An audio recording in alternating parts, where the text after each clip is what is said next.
Ce que l'âme peut lire dans la lumière.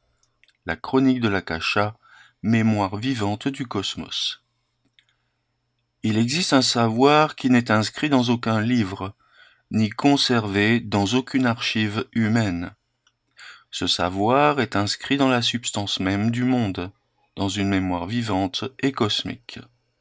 Cette mémoire vivante, Rudolf Steiner l'appelle la chronique de l'Akasha. Cette chronique est la trame spirituelle de l'univers, un éther subtil dans lequel chaque événement, chaque pensée, chaque impulsion morale laisse une empreinte durable. Le monde garde tout en mémoire, non pas comme une machine d'enregistrement extérieur, mais comme un organisme vivant animé par l'esprit. Qu'est-ce que la chronique de l'Akasha ? Le mot Akasha vient du sanskrit et signifie éther. Mais il ne s'agit pas ici d'un concept abstrait. L'Akasha, pour Rudolf Steiner, est un plan supérieur de réalité, un espace où tout ce qui s'est produit dans le monde visible est conservé sous sa forme spirituelle essentielle. Rien ne disparaît, tout est conservé. Les événements historiques, les drames de civilisations disparues, les intentions humaines, les actes de la nature.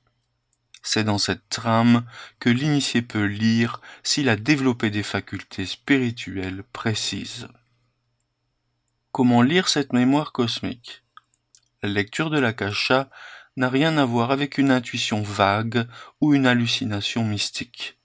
C'est une méthode intérieure, rigoureuse, reposant sur 3 degrés. Tout d'abord l'imagination, qui est la capacité de percevoir des images spirituelles claires.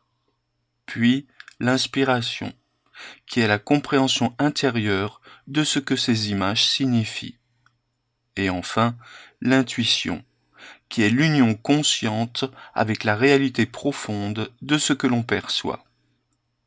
Cette méthode d'investigation spirituelle ne demande pas des pouvoirs paranormaux, mais une transformation de la pensée, du cœur et de la volonté. Une connaissance indépendante des archives. Rudolf Steiner insiste. La lecture de la chronique de l'Akasha n'est pas dépendante de documents historiques. Elle est antérieure, beaucoup plus profonde, mais elle ne contredit pas les faits extérieurs. Bien au contraire, elle les éclaire, les complète, les restitue dans leur contexte spirituel. Ce fut le cas par exemple pour les évangiles. Rudolf Steiner nous affirme que ce qu'il a perçu dans l'Akasha concernant la vie du Christ correspond à ce que disent les textes, mais avec une clarté et une cohérence beaucoup plus vastes. Non pour annuler l'écriture elle-même, mais pour révéler ce qui en elle ne pouvait qu'être suggéré. Pourquoi cette mémoire cosmique est-elle essentielle ? Parce que l'histoire extérieure est incomplète. Les faits visibles ne disent pas tout. La science matérialiste peut analyser les causes mécaniques, mais elle ne voit pas le sens, l'intention spirituelle derrière les actes, la dynamique intérieure des événements. L'Akasha permet de saisir le devenir de l'humanité comme un drame spirituel. Elle montre l'action des hiérarchies, des puissances adverses, du moi humain, dans le temps et au-delà du temps. La chronique de l'Akasha est une mémoire morale. Ce que la chronique de l'Akasha révèle, ce ne sont pas seulement des événements passés, mais la portée éthique, évolutive et spirituelle de ces événements. La chronique de l'Akasha enregistre aussi nos pensées, nos sentiments profonds, ce que nous avons voulu mais pas osé faire, ce que nous avons aimé en silence ou négligé dans l'ombre. L'univers n'oublie rien, mais il ne juge pas, il enregistre. Et cette mémoire devient une force éducative pour nos âmes. Un pont entre l'histoire humaine et le devenir spirituel. La chronique de l'Akasha permet de comprendre que l'histoire visible est l'expression d'un devenir invisible, qu'il y a des forces supérieures à l'œuvre, mais aussi des défis, des chutes, des résurrections.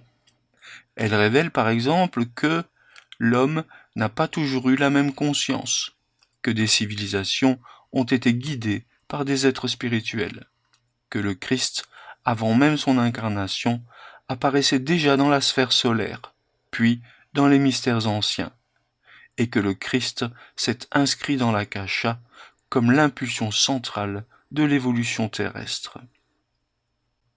Voir dans la chronique de l'Akasha, c'est pouvoir agir.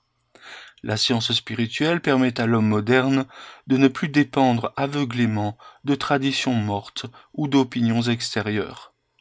Elle invite l'homme à voir par lui-même, non par dogme, mais par un éveil intérieur. Lire dans l'Akasha, c'est devenir responsable de la vérité.